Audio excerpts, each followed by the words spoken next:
Good afternoon. അപ്പൊ നമ്മൾ കഴിഞ്ഞ ക്ലാസ്സിൽ 12ാമത്തെ ലെസൺ അല്ലെ, എന്താണ് വിൽക്കാനുണ്ട് രോഗങ്ങൾ, അതായിരുന്നു പഠിച്ച. ഏകദേശം കുറച്ച് പകുതിയോളായി അല്ലേ? ഓക്കെ, മിസ് ഒന്ന് ഫസ്റ്റ് മുതൽ ഒന്ന് വായിക്കാം, ശ്രദ്ധിക്കുക എല്ലാവരും. സന്ധ്യാദീപകൾ പ്രകാശിച്ചു തുടങ്ങിയപ്പോഴാണ് അയാൾ ആ വീട്ടിലെത്തിയത്. അപ്പോൾ ഗൃഹനാഥ കതക് തുറന്നിട്ട് പറഞ്ഞു, വേഗം അകത്ത് കയറൂ അമ്മാവാ. എന്താ മോളെ കുഴപ്പം? അയാൾ അമ്പരപ്പോടെ ചോദിച്ചു. വാതിലടച്ച് ജനൽക്കട്ടനുകൾ വലിച്ചിട്ടുകൊണ്ട് ആ വീട്ടമ്മ മറുപടി നൽകി. ഹോ, ഒന്നും പറയണ്ട അമ്മാവാ, ഇവിടെ മുഴുവൻ കൊതുകുകളാ, കുത്തിക്കൊല്ലുന്ന കൊതുകുകൾ.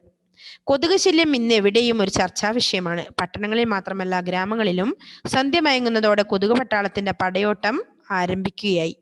കൊതുകുകൾ ഭൂമിയിൽ നിവസിക്കാൻ തുടങ്ങിയിട്ട് 3 കോടി വർഷങ്ങളായി എന്നാണ് ശാസ്ത്രജ്ഞന്മാർ പറയുന്നത്.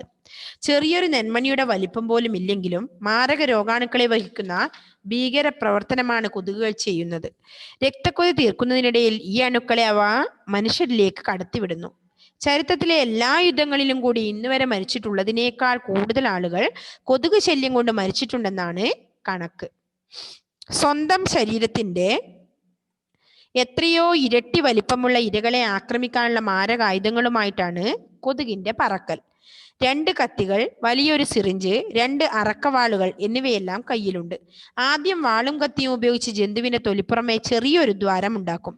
പിന്നെ കൊമ്പ് ദ്വാരത്തിലൂടെ രക്തക്കുഴലിലേക്ക് താഴ്ത്തി ചോര വലിച്ചെടുക്കും. രക്തം ഊറ്റിയെടുക്കാൻ തുടങ്ങും മുമ്പേ അതിന്റെ ഉമിനീര് പുറത്തേക്ക് ഒഴുക്കിവിടും. ഈ ഉമിനീരിലൂടെയാണ് രോഗാണുക്കൾ രക്തത്തിൽ കലരുന്നത്. ഉമിനീരിലെ രാസവസ്തുക്കൾ മൂലം കൊതുക് കടി നമുക്ക് ആദ്യമേ അറിയാൻ കഴിയില്ല. അല്ല, കടിക്കാൻ കൊതുകിന് പല്ലുകൾ എവിടെ? അത് കുത്തുകയല്ലേ ചെയ്യുന്നത് എന്ന് പലരും ചോദിച്ചേക്കാം. ശരിയാണത്, കൊതുകുകൾ കുത്തിത്തുളയ്ക്കുകയാണ് ചെയ്യുന്നത്. എങ്കിലും നാം കൊതുക് കടിക്കുന്നു എന്നേ പറയാറുള്ളൂ. കൊതുകിന്റെ മൂളിപ്പാട്ടും പ്രസിദ്ധമാണ്. പക്ഷേ അവ യഥാർത്ഥത്തിൽ പാടുകയാണോ? ഒരിക്കലുമല്ല. തേനീച്ചയുടെ മുരൾ പോലെ കൊതുകുകളുടെ അതിവേഗത്തിലുള്ള ചിറകടിയുടെ ശബ്ദമാണ് നമുക്ക് മൂളിപ്പാട്ടായി അനുഭവപ്പെടുന്നത്. ഒരു സെക്കൻഡിനുള്ളിൽ 1000 തവണ വരെ കൊതുകുകൾ ചിറകടിക്കാറുണ്ട്. അത്ര വരെയല്ലേ നമ്മൾ എടുത്തത് അല്ലേ? ഓക്കെ, അപ്പൊ അവിടുന്ന് അങ്ങോട്ട് ശ്രദ്ധിക്കുക. പെൺകൊതുകുകൾ വലിയ ആപൽക്കാരികളാണ്. ചോര കുടിക്കാനായി നമ്മെ കുത്തിത്തുളച്ച് കൊല്ലാക്കൊല ചെയ്യുന്നത് പെൺകൊതുകുകളാണ്. പൂന്തേനും ചെടികളുടെ നീരും ഊറ്റിയെടുത്താണ് ആൺകൊതുകുകൾ വിശപ്പടക്കുന്നത്. ദോഷം പറയരുതല്ലോ. പെൺകൊതുകുകൾ ചോര കുടിക്കുന്നത് മുട്ടകൾ വിരിയാൻ ആവശ്യമായ ഭക്ഷണവും പോഷണവും ലഭിക്കാനാണ്. സ്വന്തം ഭാരത്തിന്റെ 3-4 ഇരട്ടി രക്തം അകത്താക്കുന്നതും കുഞ്ഞുങ്ങൾക്ക് വേണ്ടിയാണ് അല്ലെ? അപ്പൊ പെൺകൊതുകുകളാണ് കൂടുതൽ രോഗകാരികളും അല്ലെ? കൊതുകില് പെൺകൊതുകുകളാണ് കുറച്ച് വലിപ്പം കൂടിയത്. നമ്മൾ പറയാറുണ്ട് ഇത് പെൺകൊതുകാണ്, അപ്പൊ അത് കടിച്ചാലാണ് കൂടുതൽ രോഗ സാംക്രമിക ഇതാന്ന് പറയാറുണ്ട്. അപ്പൊ അതുപോലെ തന്നെയാണ് ഇതിൽ പറയുന്നത്, പെൺകൊതുകുകൾ വലിയ ആപൽക്കാരികളാണ്, അപകടകാരികളാണെന്ന് അർത്ഥം. ചോര കുടിക്കാനായി നമ്മെ കുത്തിത്തുളച്ച് കൊല്ലാക്കൊല ചെയ്യുന്നത് അല്ലെ? ചോര കുടിക്കാനായി കുത്തിത്തുളച്ച് കൊല്ലാക്കൊല ചെയ്യുന്നത്, കൊന്ന പോലെ തന്നെ ആക്കും അല്ലെ കുത്തിത്തുളച്ചിട്ട്, പെൺകൊതുകുകളാണ്. പൂന്തേനും ചെടികളുടെ നീരും ഊറ്റിയെടുത്താണ് ആൺകൊതുകുകൾ വിശപ്പടക്കുന്നത് അല്ലെ? അപ്പൊ ആൺകൊതുകുകൾ എങ്ങനെയാ വിശപ്പടക്കുന്നത്? പൂന്തേനും പൂവിന്റെ തേനും പിന്നെ ചെടികളുടെ നീരും ഊറ്റിയെടുത്താണ് ആൺകൊതുകുകൾ വിശപ്പടക്കുന്നത്. എന്നാലും പെൺകൊതുകുകളോ? ദോഷം പറയരുതല്ലോ. എന്താ അതിൽ പറഞ്ഞ? ദോഷം പറയരുതല്ലോ. പെൺകൊതുകുകൾ എന്തിനു വേണ്ടിയാണ് ചോര കുടിക്കുന്നതെന്നാണ് പറയുന്നത്. പെൺകൊതുകുകൾ ചോര കുടിക്കുന്നത് മുട്ടകൾ വിരിയാൻ ആവശ്യമായ ഭക്ഷണവും പോഷണവും ലഭിക്കാനാണ്. സ്വന്തം ഭാരത്തിന്റെ 3-4 ഇരട്ടി രക്തം അകത്താക്കുന്നതും കുഞ്ഞുങ്ങൾക്ക് വേണ്ടിയാണ്. അപ്പൊ അവരുടെ കുഞ്ഞുങ്ങൾക്ക് വേണ്ടിയാണ് പെൺകൊതുകുകള് നമ്മളിങ്ങനെ കടിച്ച് എന്താ പറയുക, കൊല്ലാക്കൊല ചെയ്യുന്നത് അല്ലെ? അപ്പൊ കൊതുകുകൾ കടിച്ചാൽ തന്നെയാണ് നമുക്ക് അവർ തന്നെയാണ് ആപൽക്കാരികൾ. കാരണം പെൺകൊതുകുകൾ കടിക്കുമ്പോഴാണ് നമുക്ക് കൂടുതൽ സാംക്രമിക രോഗങ്ങൾ, ചില രോഗങ്ങളൊക്കെ പെൺകൊതുകുകൾ കടിക്കുമ്പോഴാണ് വരുന്നത്. അപ്പൊ ആൺകൊതുകിന്റെ ജീവിതം ഏറിയാൽ 7-8 ദിവസമേ ഉള്ളൂ അല്ലെ? ഒരു കൊതുകിന്റെ ആൺകൊതുകിന്റെ ജീവിതം 7-8 ദിവസമേ ഉണ്ടാവൂ. എന്നാൽ പെൺകൊതുകുകളോ 1 മാസത്തോളം ജീവിക്കും. 1 മാസം അവരുണ്ടാവും. അതിനകം ഈ മൂളി അലങ്കാരി 3000-ഓളം മുട്ടകൾ ഇട്ടിട്ടുണ്ടാവും. അപ്പോ എത്രയോ ആൾക്കാരെ ജനിപ്പിച്ചിട്ടാണ് ഇവർ ഈ 1 മാസം കൊണ്ട് പോകുന്നത് അല്ലെ? അപ്പൊ 3000-ഓളം മുട്ടകള് അവരിടും. വേനൽക്കാലത്ത് 10 ദിവസം മതി എന്തിനും പോകുന്നൊരു കൊതുക് സമാധി കഴിഞ്ഞ് പുറത്തു വരാൻ. മന്ത്, മലമ്പനി, മഞ്ഞപ്പനി എന്നിങ്ങനെ മരണം വിധിക്കുന്ന രോഗങ്ങളുടെ മൊത്ത വിതരണക്കാരാണ് കൊതുകുകൾ എന്ന് പറയേണ്ടതല്ലോ അല്ലെ? വർഷകാലം ആയി കഴിഞ്ഞു കഴിഞ്ഞാല് ഈ കൊതുക് സാംക്രമിക രോഗങ്ങൾ തന്നെയാണ് മുഴുവനും, അല്ലെ? നമുക്ക് ഒരുപാട് രോഗങ്ങൾ ഇപ്പം കൊതുക് കടിച്ചിട്ടാണ് വരുന്നത്. അതുകൊണ്ട് തന്നെ ഇപ്പൊ ഹെൽത്തുകാരെല്ലാം വർഷകാലം ആവുമ്പോൾ, മഴക്കാലം ആവുമ്പോൾ എന്ത് ചെയ്യും അവര്? ചിരട്ടകൾ കമിഴ്ത്തി വെക്കാനും മറ്റേ പാട്ടകളൊക്കെ കമിഴ്ത്തി വെക്കാനും എന്താണ് കഴുങ്ങും തോട്ടത്തിലുള്ള പാള എന്ന് പറഞ്ഞാൽ നിങ്ങൾക്ക് അറിയോ? കവുങ്ങിന്റെ അതിൽ വെള്ളം വീഴുന്നത് എടുത്ത് ശരിച്ചു വെക്കാനും പ്ലാസ്റ്റിക്കുകളൊക്കെ ശേഖരിക്കാനും ഒക്കെ അവർ തുടങ്ങുന്നുണ്ട്, അല്ലേ? എന്തുകൊണ്ടാണ്? ഈ കൊതുക് ഇത്ര പോരെ വെള്ളം മതി, അതിലവര് വളരുന്നോണ്ടാണ്. ഒരുപാട് മുട്ടകൾ ഒറ്റ ദിവസം കൊണ്ട് തന്നെ വിരിയും. അതുകൊണ്ട് തന്നെയാണ് അതൊക്കെ മാറ്റി വെക്കാൻ പറയുന്നത്. അപ്പോൾ എവിടെയാണോ കൊതുക് ഇനി ഒരു തുള്ളി വെള്ളം നിൽക്കാൻ ഒരു സ്പേസ് മതി അവർക്ക്, അവരവിടെ പിടിച്ചു നിന്നോളും. അങ്ങനെ ഒരുപാട് ആളെ ഉണ്ടാക്കിയതിന് ശേഷമാണ് ഒരു പെൺകൊതുക് ഇത് വിട്ടു പോകുന്നത്, മരിച്ചു പോകുന്നത്. അപ്പോ മന്ത്, മലമ്പനി, മഞ്ഞപ്പിത്തം എന്നിങ്ങനെ മരണം വിധിക്കുന്ന രോഗങ്ങളുടെ മൊത്ത വിതരണക്കാരാണ് കൊതുകുകൾ എന്ന് പറയേണ്ടതില്ലോ, പ്രത്യേകിച്ച് പറഞ്ഞു തരേണ്ട ആവശ്യമില്ല. മറ്റു നിങ്ങൾക്ക് അറിയാവുന്നതാണ് അർത്ഥം. ശരീരത്തിന്റെ ചൂടും ചൂരും തിരിച്ചറിഞ്ഞാണ് കൊതുക് ഇരയെ കണ്ടെത്തുന്നത്. നിശ്വാസവായുവിലെ കാർബൺ ഡൈ ഓക്സൈഡ് ആണ് മുഖ്യ ആകർഷകഘടകം. നമ്മ അപ്പോൾ പുറന്തള്ളുന്ന കാർബൺ ഡൈ ഓക്സൈഡ് ആണ് മുഖ്യ ആകർഷകഘടകം. അതുകൊണ്ടാണ് നമ്മുടെ കൂടെ ഇവര് വരുന്നത്. കൊതുക് തിരികൾ ചെയ്യുന്നത് ഇവൾ വരുന്ന വഴി മുടക്കുകയാണ്. കൊതുകിന്റെ ശരീരത്തിൽ ധാരാളം സുഷിരങ്ങളുണ്ട്. തിരി കത്തുമ്പോഴുള്ള പുകയിൽ രാസവസ്തുക്കൾ കലർന്നിരിക്കും. ഈ കണികകൾ സുഷിരങ്ങളിൽ പറ്റിപ്പിടിക്കും. പിന്നെ ഈർപ്പവും ഗന്ധവും ചൂടും കൊതുകിനെ മനസ്സിലാവാതെ വരുന്നു. ശാസ്ത്രം സംഭാവന ചെയ്ത ഈ രക്ഷയുമായി നമ്മൾ ഉറങ്ങുമ്പോൾ മുറിയിലെങ്ങാൻ കയറി വന്നാൽ ഇവൾ ഉടൻ പറക്കും. ചിറകിലൊരു മഞ്ഞപ്പനിയുടെ മൂളിപ്പാട്ടുമായി, തലയിലൊരു മാരകരോഗം പകർത്തും സൂചിയുമായി, അല്ലേ? അപ്പോ കൊതുകുതിരി നല്ല എന്നാ പറഞ്ഞത്, അല്ലേ? കൊതുകുതിരി ഉണ്ടെങ്കിൽ അവരവിടെ നിൽക്കാൻ പറ്റില്ല. അപ്പോ എന്തൊക്കെ തന്നിട്ടാ പോകുന്നത്? മുറിയിലെങ്ങാൻ കയറി വന്നാൽ ഇവൾ പറക്കും. ചിറകിലൊരു മഞ്ഞപ്പനിയുടെ മൂളിപ്പാട്ടുമായി, അല്ലെങ്കിലോ തലയിലൊരു മാരക രോഗം പകർത്തും സൂചിയുമായി. ഇതൊക്കെ നമുക്ക് തന്നിട്ടാണ് അവര് പോകുന്നതെന്ന് അർത്ഥം. ഓക്കെ, കൊതുകിന്റെ ഏകദേശ കാര്യങ്ങളാണ് ഇതിൽ പറഞ്ഞത്. ഇപ്പോ കൊതുക് കടി മാക്സിമം നമ്മൾ ഒഴിവാക്കുക, അല്ലെ? അല്ലെങ്കിൽ സാംക്രമിക രോഗങ്ങൾ ഒരുപാട് നമുക്ക് പിടിപെടും, അല്ലേ? മാക്സിമം നമ്മൾ ശ്രദ്ധിക്കുക. കൊതുക് മുട്ടയിട്ട് പെരുകുന്നതൊക്കെ നമ്മൾ തടഞ്ഞ് ശ്രദ്ധിച്ച് മുമ്പോട്ട് പോവുക. കൊതുകിനെ വളർത്താൻ ഇടം കൊടുക്കാതെ. പൂച്ചട്ടിയിൽ പോലും കൊതുക് ഒരുപാട് നിൽക്കും. ഓക്കെ, അപ്പോ നമ്മുടെ ആ പാഠം കഴിഞ്ഞു, അല്ലേ? അപ്പൊ മൊത്തം ഒന്ന് വായിക്കണല്ലോ. എന്താ വായിക്കുന്നേ? ആരൊന്നും വായിക്കുന്നില്ലേ? ഹലീമ അയച്ച മിസ്സിന് ഒരു തീരുമാനവും എടുത്തില്ല. പുതിയ ന്യൂ ഇയർ വർഷത്തിൽ എന്ത് തീരുമാനം എടുത്തതെന്ന് ചോദിച്ചിട്ടുണ്ടായിരുന്നു. അപ്പൊ ഒരു തീരുമാനം എടുത്തില്ല. എനിക്ക് പ്രത്യേകിച്ച് ഒരു തീരുമാനം എടുക്കാൻ താല്പര്യമില്ല മിസ്സേ എന്നാണ് പറഞ്ഞത്, അല്ലേ? ഞാൻ അങ്ങനെ നന്നാവാനൊന്നും ഒരു കാര്യം. സന്ധ്യാദീപങ്ങൾ പ്രകാശിച്ചു തുടങ്ങിയപ്പോഴാണ് അയാൾ ആ വീട്ടിലെത്തിയത്. അപ്പോൾ ഗൃഹനാഥ കതക് തുറന്നിട്ട് പറഞ്ഞു, വേഗം അകത്തു കയറൂ അമ്മാവ. എന്താ മോളെ കുഴപ്പം? അയാൾ അമ്പരപ്പോടെ ചോദിച്ചു. വാതിലടച്ച് ജനൽ കർട്ടനുകൾ വലിച്ചിട്ടുകൊണ്ട് ആ വീട്ടമ്മ മറുപടി ഹോ, ഒന്നും പറയണ്ട അമ്മാവ, ഇവിടെ മുഴുവൻ കൊതുകുകളാ, കുത്തിക്കൊല്ലുന്ന കൊതുകുകൾ. കൊതുകു ശല്യം ഇന്നെവിടെയും ഒരു ചർച്ചാ വിഷയമാണ്. പട്ടണങ്ങളിൽ മാത്രമല്ല, ഗ്രാമങ്ങളിലും സന്ധ്യ മയങ്ങുന്നതോടെ കൊതുകു പട്ടാളത്തിന്റെ പടയോട്ടം ആരംഭിക്കുകയാണ്. കൊതുകുകൾ ഭൂമിയിൽ നിവസിക്കാൻ തുടങ്ങിയിട്ട് 3 കോടി വർഷങ്ങളായി എന്നാണ് ശാസ്ത്രജ്ഞന്മാർ പറയുന്നത്. ചെറിയൊരു നെന്മണിയുടെ വലിപ്പം പോലും ഇല്ലെങ്കിലും മാരക രോഗാണുക്കളെ വഹിക്കുന്ന ഭീകര പ്രവർത്തനമാണ് കൊതുകുകൾ ചെയ്യുന്നത്. രക്തക്കൊതി തീർക്കുന്നതിനിടയിൽ ഈ അണുക്കളെ ഇവ മനുഷ്യരിലേക്ക് കടത്തിവിടുന്നു. ചരിത്രത്തിലെ എല്ലാ യുദ്ധങ്ങളിലും കൂടി ഇന്നുവരെ മരിച്ചിട്ടുള്ളതിനേക്കാൾ കൂടുതൽ ആളുകൾ കൊതുകു ശല്യം കൊണ്ട് മരിച്ചിട്ടുണ്ടെന്നാണ് കണക്ക്. സ്വന്തം ശരീരത്തിന്റെ എത്രയോ ഇരട്ടി വലുപ്പമുള്ള ഇരകളെ ആക്രമിക്കാനുള്ള മാരകായുധങ്ങളുമായിട്ടാണ് കൊതുകിന്റെ പറക്കൽ. 2 കത്തികൾ, വലിയൊരു സിറിഞ്ച്, 2 അറക്കവാളുകൾ എന്നിവയെല്ലാം കയ്യിലുണ്ട്. ആദ്യം വാളും കത്തി ഉപയോഗിച്ച് ജന്തുവിന്റെ തൊലിപ്പുറമേ ചെറിയൊരു ദ്വാരമുണ്ടാക്കും. പിന്നെ കൊമ്പ് ദ്വാരത്തിലൂടെ രക്തക്കുഴലിലേക്ക് താഴ്ത്തി ചോര വലിച്ചെടുക്കും. രക്തം ഊറ്റിയെടുക്കാൻ തുടങ്ങും മുമ്പേ അതിന്റെ ഉമിനീര് പുറത്തേക്ക് ഒഴുക്കിവിടും. ഈ ഉമിനീരിലൂടെയാണ് രോഗാണുക്കൾ രക്തത്തിൽ കലരുന്നത്.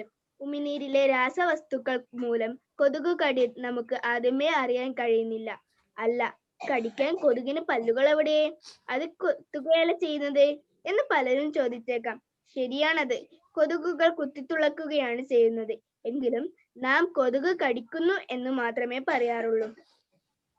കൊതുകിന്റെ മൂളിപ്പാട്ടും പ്രസിദ്ധമാണ്. പക്ഷെ അവ യഥാർത്ഥത്തിൽ പാടുകയാണോ? ഒരിക്കലുമല്ല. തേനീച്ചയുടെ മുരൽ പോലെ കൊതുകുകളുടെ അതിവേഗത്തിലുള്ള ചിറകടിയുടെ ശബ്ദമാണ് നമുക്ക് മൂളിപ്പാട്ടായി അനുഭവപ്പെടുന്നത്. ഒരു സെക്കൻഡിനുള്ളിൽ 1000 തവണ വരെ കൊതുകുകൾ ചിറകടിക്കാറുണ്ട്. പെൺകൊതുകുകൾ വലിയ ആപൽക്കാരികളാണ്. ചോര കുടിക്കാനായി നമ്മെ കുത്തിത്തുളച്ച് കൊല്ലാക്കൊല ചെയ്യുന്നത് പെൺകൊതുകുകളാണ്. ചെടികളും നീരും ഊറ്റിയെടുത്താണ് ആൺകൊതുകുകൾ ദോഷം പറയരുതല്ലോ. പെൺകൊതുകുകൾ ചോര കുടിക്കുന്നത് മുട്ടകൾ വിരിയാൻ ആവശ്യമായ ഭക്ഷണവും പോഷണവും ലഭിക്കാനാണ്. സ്വന്തം ഭാരത്തിന്റെ 3 or 4 ഇരട്ടി രക്തം അകത്താക്കുന്നതും കുഞ്ഞുങ്ങൾക്ക് വേണ്ടിയാണ്. ആൺകൊതുകിന്റെ ജീവിതം ഏറിയ 7 ജീവിക്കും. അതിനകം ഈ മുള്ളിയലങ്കാരി 3000-ഓളം മുട്ടകൾ ഇട്ടിട്ടുണ്ടാകും. വേനൽക്കാലത്ത് 10 ദിവസം മതി എന്തിനു പോന്നൊരു കൊതുക് സമാധി കഴിഞ്ഞു പുറത്തു വരാൻ. മന്ത്, മലമ്പനി, മഞ്ഞപ്പനി എന്നിങ്ങനെ മരണം വിതയ്ക്കുന്ന രോഗങ്ങളുടെ മൊത്ത വിതരണക്കാരനാണ് കൊതുകുകൾ എന്ന് പറയേണ്ടതില്ലല്ലോ. ശരീരത്തിന്റെ ചൂടും തിരിച്ചറിഞ്ഞാണ് കൊതുക് ഇരയെ കണ്ടെത്തുന്നത്. നിശ്വാസവായുവിലെ കാർബൺ ഡയോക്സൈഡ് ആണ് മുഖ്യ ആകർഷണ ഘടകം. കൊതുക് തിരികെ ചെയ്യുന്നത് ഇവർ വരുന്ന വഴി മുടക്കുകയാണ്. കൊതുകിന്റെ ശരീരത്തിൽ ധാരാളം സുഷിരങ്ങൾ ഉണ്ട്. തിരി കത്തുമ്പോഴുള്ള പുകയിൽ രാസവസ്തുക്കൾ കലർന്നിരിക്കും. ഈ കണികകൾ സുഷിരങ്ങളിൽ പറ്റിപ്പിടിക്കും. പിന്നെ ഈർപ്പവും ഗന്ധവും ചൂടും കൊതുകിന് മനസ്സിലാവാതെ വരും.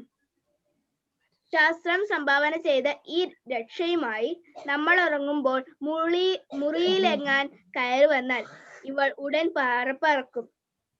ചിറകിലൊരു മഞ്ഞപ്പനിയുടെ മൂളിപ്പാട്ടുമായി തലയിലൊരു മാരക രോഗം പകർത്തും സൂചിയുമായി. Okay, next Haleema. വിൽക്കാനുണ്ടോ രോഗങ്ങൾ? ചന്ദ്രദീപം പ്രകാശിച്ചു തുടങ്ങിയപ്പോഴാണ് അയാൾ വീട്ടിലെത്തിയത്. അപ്പോൾ ഗ്രഹനാഥ കൊതുക് തുറന്നിട്ട് വേഗം അകത്തു കയറൂ അമ്മാവ, എന്താ മോളെ കുഴപ്പം? അയാൾ അമ്പരപ്പോടെ ചോദിച്ചു. വാതില് അടച്ച് ജനൽ കർട്ടനുകൾ വലിച്ചുകൊണ്ട് ആ വീട്ടമ്മ മറുപടി നൽകി. ഒന്നും പറയണ്ട അമ്മാവ, ഇവിടെ മുഴുവന് കൊതുകുകളാണ്, കുത്തിക്കൊല്ലുന്ന കൊതുകുകൾ. കൊതുകു ശല്യം ഇന്നിവിടെയും ഒരു ചർച്ചാ വിഷയമാണ്. പട്ടണങ്ങളിൽ മാത്രമല്ല, ഗ്രാമങ്ങളിലും സന്ധ്യ മയങ്ങുന്നതോടെ കൊതുകു പട്ടാളത്തിന്റെ പടയോട്ടം ആരംഭിക്കുകയായി. കൊതുകുകൾ ഭൂമിയിൽ നിവസിക്കാൻ തുടങ്ങിയിട്ട് 3 കോടി വർഷങ്ങളായി എന്നാണ് ശാസ്ത്രജ്ഞന്മാർ പറയുന്നത്. ചെറിയൊരു നെന്മണിയുടെ വലിപ്പം പോലും ഇല്ലെങ്കിലും മാരക രോഗാണുക്കളെ വഹിക്കുന്ന ഭീകരപ്രവർത്തനമാണ് കൊതുകുകൾ ചെയ്യുന്നത്.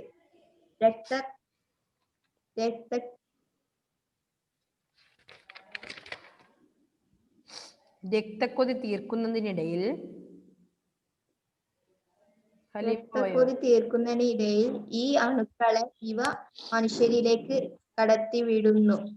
ചരിത്രത്തിൽ എല്ലാ യുദ്ധങ്ങളിലും കൂടി ഇന്ന് വരെ മരിച്ചിട്ടുള്ളതിനേക്കാൾ കൂടുതൽ ആളുകൾ കൊതുക് ശല്യം കൊണ്ട് മരിച്ചിട്ടുണ്ടെന്നാണ് കണക്ക്. സ്വന്തം ശരീരത്തിന്റെ എത്രയോ ഇരട്ടി വലിപ്പമുള്ള ഇരകളെ ആക്രമിക്കാനുള്ള മാരക ആയുധങ്ങളുമായിട്ടാണ് കൊതുകിന്റെ പറക്കൽ. 2 കത്തികൾ, വലിയൊരു സിറഞ്ച്, 2 അറക്കാവാളുകൾ എന്നിവയെല്ലാം കയ്യിലുണ്ട്. ആദ്യം വാളും കത്തിയും ഉപയോഗിച്ച് ജന്തുവിന്റെ തൊലി പുറമെ ചെറിയൊരു ദ്വാരം ഉണ്ടാക്കും. പിന്നെ കൊമ്പ് ദ്വാരത്തിലൂടെ ചോര വലിച്ചെടുക്കും. രക്തം ഊറ്റിയെടുക്കാൻ തുടങ്ങും മുമ്പേ അതിന്റെ ഉമിനീര് പുറത്തൊഴുക്കി വിടും. ഈ ഉമിനീരിലൂടെയാണ് രോഗാണുക്കൾ രക്തത്തിലേക്ക് കലരുന്നത്. ഉമിനീരിലെ രാസവസ്തുക്കൾ മൂലം കൊതുകുകടി നമുക്ക് ആദ്യമേ അറിയാൻ കഴിയില്ല. Okay, next Joel.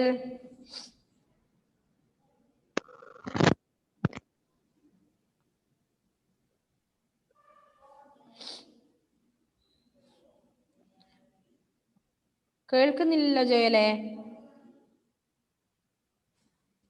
ജോയല് വായിക്കുന്നത് ഇവിടെ കേൾക്കുന്നില്ല. നിങ്ങൾക്ക് ആർക്കെങ്കിലും കേൾക്കുന്നുണ്ടോ? ഇല്ല. വായിച്ചേ. ഇപ്പൊ കേൾക്കും. ഇപ്പൊ വായിച്ചോ. നീ അങ്ങോട്ട് തിരിയുമ്പോഴാണ് കേൾക്കാത്ത. അല്ല, കടിക്കാൻ കൊതുകിന് പല്ലുകൾ എവിടെ? അത് കുത്തുകയല്ലേ ചെയ്യുന്നത് എന്ന് പലരും ചോദിച്ചേക്കാം. ശരിയാണത്. കൊതുകുകൾ കുത്തിത്തുളയ്ക്കുകയാണ് ചെയ്യുന്നത്. എങ്കിലും നാം കൊതുക് കടി എന്ന്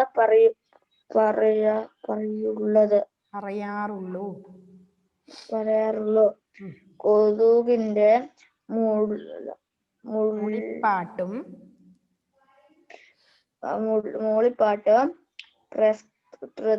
പ്രസിദ്ധമാണ്. പക്ഷേ അവ യഥാർത്ഥത്തിൽ പാട്ടുകായാണോ? ഒരിക്കലുമല്ല. തേനീച്ചയുടെ മുരളൽ പോലെ കൊതുകുകളുടെ വേഗത്തിലുള്ള ചെറുകടിയുടെ ശബ്ദമാണ് നമുക്ക് മൂളിപ്പാട്ടായി അനുഭവപ്പെടുന്നത്. ഒരു സെക്കൻഡിനുള്ളിൽ 1000 തവണ വരെ കൊതുകുകൾ ചെറുകടിക്കാറുണ്ട്. പെൺകൊതുകുകൾ വലിയ ആപത്കാരികളാണ്. ചോര കുടിക്കാനായി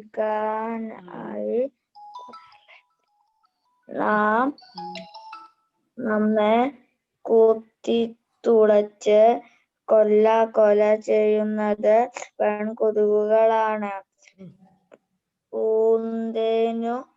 പൂന്തേനും ചെടികളുടെ നീരും ഊറ്റിക്കൂടാണ് ആൺകൊതുകുകൾ വിശപ്പടക്കുന്നത്. ദോഷം പറയരുതല്ലോ. പെൺകൊതുകുകൾ ചോര കുടിക്കുന്നത് മുട്ടകൾ വിരിയാൻ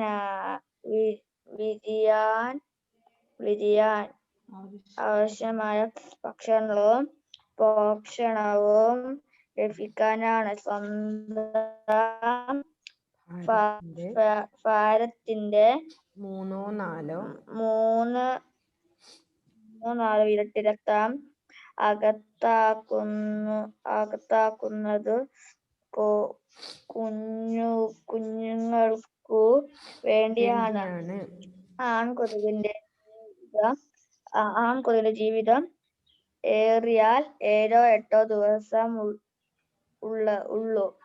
എന്നാൽ പെൺകൊതുകുകൾ 1 മാസത്തോളം ജീവിക്കും. അതിനൊക്കെ ഈ മൂളിയലങ്കാരി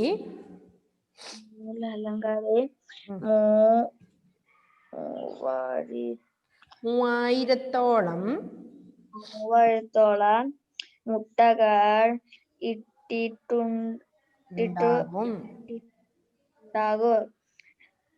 വേനൽക്കാലത്ത് 10 ദിവസം മതി എന്തിനും പോന്നൊരു കൊതുക് സമാധി കഴിഞ്ഞ് പുറത്തു വരാൻ. മന്ത് മലമ്പനി മഞ്ഞപ്പനി ഇങ്ങനെ മരണം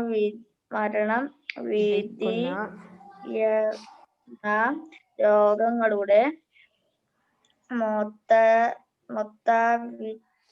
വിതരണക്കാരാണ് കൊതുകുകൾ എന്ന് പറയാറുണ്ടല്ലോ. പറയേണ്ടതില്ലല്ലോ. Okay, next Afras.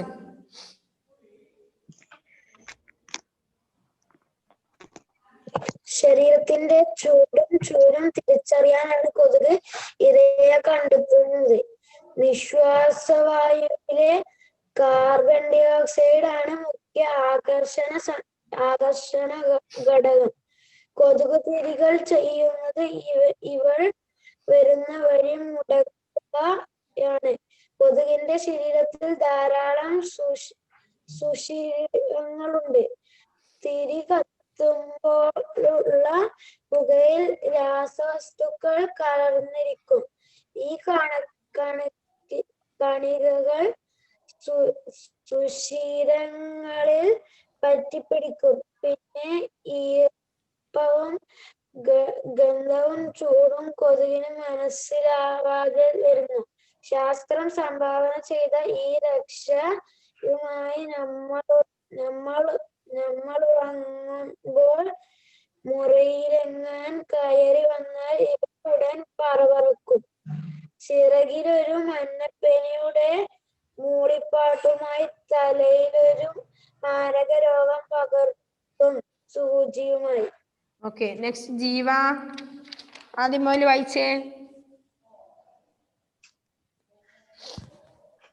സന്ധ്യാദീപങ്ങൾ പ്രകാശിച്ചു തുടങ്ങുമ്പോഴാണ് അയാൾ ആ വീട്ടിലെത്തിയത്. അപ്പോൾ ഗൃഹനാഥ കതക് തുറന്നിട്ട് പറഞ്ഞു, വേഗം അകത്തു കയറൂ അമ്മാവാ. എന്താ മോളെ കുഴപ്പം? അയാൾ അമ്പരപ്പോടെ ചോദിച്ചു.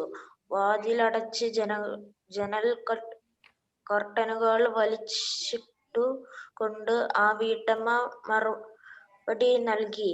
ഓ, ഒന്നും പറയേണ്ടമ്മാവാ, ഇവിടെ മുഴുവൻ കൊതുകുകളാ, കുത്തിക്കൊല്ലുന്ന കൊതുകുകൾ. കൊതുകുശല്യം ഇന്നിവിടെയും ഒരു ചർച്ചാ വിഷയമാണ്. പട്ടണങ്ങളിൽ മാത്രമല്ല, ഗ്രാമങ്ങളിലും സന്ധ്യ മയങ്ങുന്നതോടെ കൊതുകുകളുടെ പട്ടാളത്തിന്റെ പടയോട്ടം ആരംഭിക്കുകയായി. കൊതുകുകൾ ഭൂമിയിൽ നിവസിക്കാൻ തുടങ്ങിയിട്ട് 3 കോടി വർഷങ്ങളായി എന്നാണ് ശാസ്ത്രജ്ഞന്മാർ പറയുന്നത്. ചെറിയൊരു നെന്മണിയുടെ വലിപ്പം പോലും ഇല്ലെങ്കിലും മാരക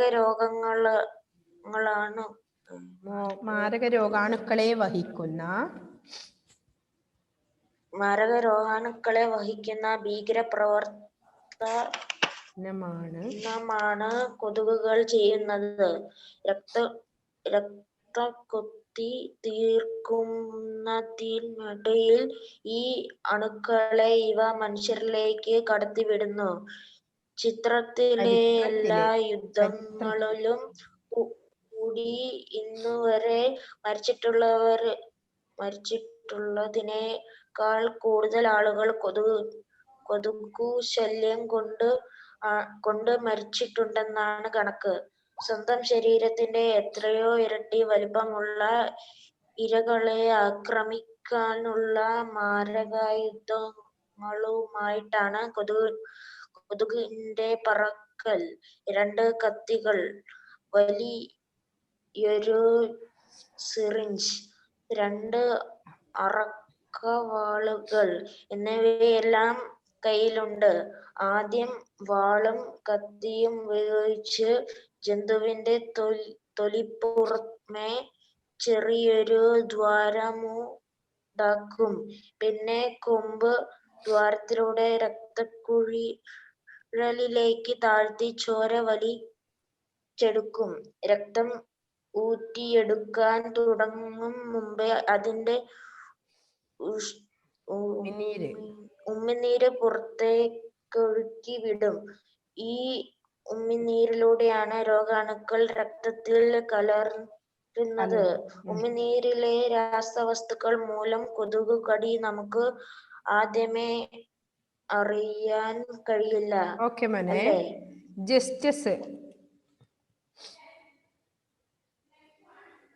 ജസ്റ്റസ് ജോസ്. ഓക്കെ. എവിടെ നിന്ന് പറഞ്ഞല്ലോ, ക്ലിയർ ആയില്ലായിരുന്നു. ശ്രദ്ധിച്ചില്ല, എവിടെയോ പോയോ ആള്? അല്ല, കടിക്കാൻ കൊതുകിന് കണ്ടോ? അല്ല, കടിക്കാൻ കൊതുകിന് പല്ലുകൾ എവിടെ? അത് കുത്തുകയല്ലേ ചെയ്യുന്നത് എന്ന് പലരും ചോദിച്ചേക്കാം. ശരിയാണത്. കൊതുകുകൾ കുത്തി തുളക്കുകയാണ് ചെയ്യുന്നത്. എങ്കിലും നാം കൊതുക് കടിക്കുന്നത് എന്ന് പറയാറുള്ളൂ. കൊതുകിന്റെ മൂളിപ്പാട്ട് പ്രസിദ്ധമാണ്. പക്ഷേ അവ യഥാർത്ഥത്തിൽ പാടുകയാണോ? ഒരിക്കലുമല്ല. തേനീച്ചയുടെ മുരളൽ പോലെ കൊതുകുകളുടെ അതിവേഗത്തിലുള്ള ചിറകടിയുള്ള ശബ്ദമാണ് നമുക്ക് മൂളിപ്പാട്ടായി അനുഭവപ്പെടുന്നത്. ഒരു സെക്കൻഡിനുള്ളിൽ 1000 തവണ വരെ കൊതുക് ചിറകടിക്കാറുണ്ട്. പെൺകൊതുകുകൾ വലിയ അപസ്കാരികളാണ്. ചോര കുടിക്കാനായി നമ്മെ കുത്തിച്ചുള്ള കൊല്ല ചെയ്യുന്നത് പെൺകൊതുകുകളാണ്. പൂന്തേനും ചെടികളും നീരും ഊറ്റിയെടുത്താണ് ആൺകൊതുകുകൾ വിശപ്പെടുക്കുന്നത്. ദോഷം പറയരുതല്ലോ. പെൺകൊതുകുകൾ ചോര കുടിക്കുന്ന മുട്ടകൾ വിരിയാൻ ആവശ്യമായ ഭക്ഷണവും പോഷണവും ലഭിക്കാനാണ്. സ്വന്തം ഭാരത്തിന്റെ 3-4 ഇരട്ടി രക്തം അകത്താക്കുന്നതും കുഞ്ഞുങ്ങൾക്ക് വേണ്ടിയാണ്.